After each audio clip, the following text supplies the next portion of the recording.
Hello, magical fam. Welcome back to Big Magic, Big Life. I hope our journey together is giving you plenty of opportunities to grow. And I also hope that you're taking time out to implement in your lives all that we discover here together. Like I said before, why else are we alive but to learn, to grow into the best versions of ourselves, to bloom. So today's journey is dedicated to ways of finding out how to bloom. Ready? Let's start. You bring a beautiful plant home to nurture it and fill your space with its positive life energy. You tend to it, watering, taking care of its needs, watching it every day, waiting for a new bloom. After weeks of pampering it, the lovely plant still doesn't bloom. So what do? Do you curse the plant and stop taking care of it, let it rot? Well, if a plant doesn't bloom, you don't blame the plant, do you? You try to learn how to make it work. Change the watering habits, maybe add a little more manure, or perhaps change its place in the sun. Have you ever wondered why we make it any different for humans, you and me? If you find yourself not blooming in your current environment, if you find your physical, emotional, or spiritual environment unflattering to your growth, what would you rather do? Blame and curse yourself, or try and do what we do with the plants? Fix the environment. The first step always is to think, observe, study what's not working out for you, just like you did for that lovely plant. What is it that's holding you back from being the best version of yourself, from blooming? If, in spite of all of your committed and disciplined efforts, you aren't blooming, it's time to check your environment, your spiritual, mental, emotional, and physical environment. Number 1. Think and introspect. Just as you try and study the conditions being provided to the plant by you, and you compare it with what the plant actually needs, do the same for yourself. What are your needs? What makes you bloom? Now compare it with your actual environment. Does your current environment provide these conditions? Study and observe what you need to change before you actually set on the task to work on you to bloom. Number 2. Change the watering pattern. When a plant doesn't flourish, the first thing we try to change is the watering pattern of the plant. What's your water? What do you thrive on? What's flowing in your veins? Observe what's watering you mentally, emotionally, physically. What are you feeding yourself with? What thoughts are you thinking? What books are you reading? What are you seeing or listening to? What is going in? Change your self-talk if need be. Change your thought pattern. Change your routine. Change your perspective. These are the things that water you every single day.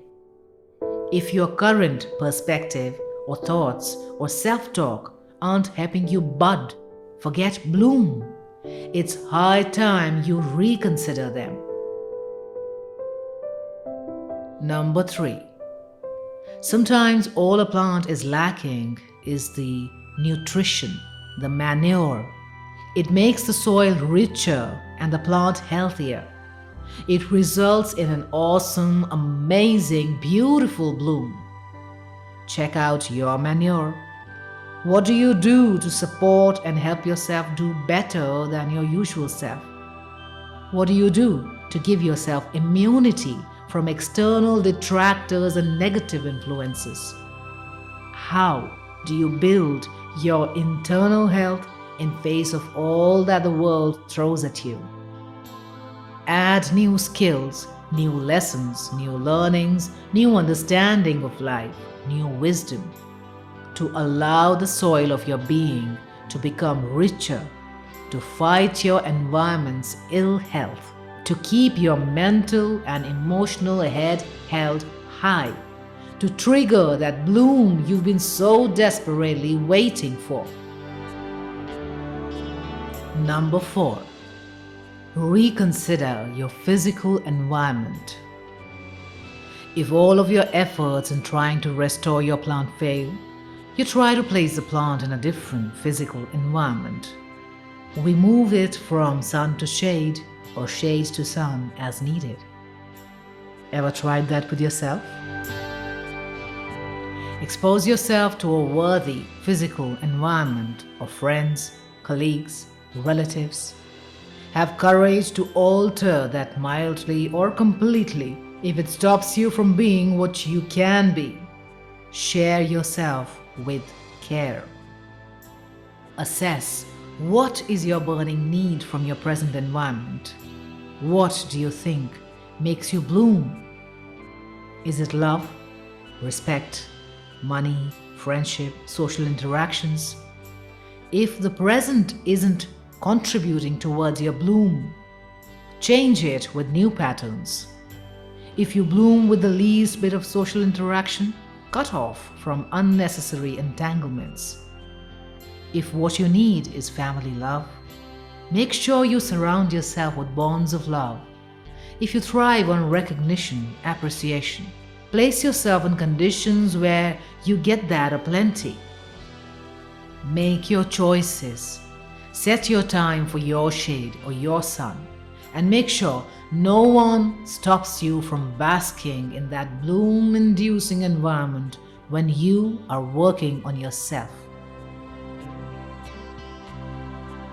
Number 5. Sometimes when everything else fails, uprooting the plant and replanting it in another physical environment is the only option left.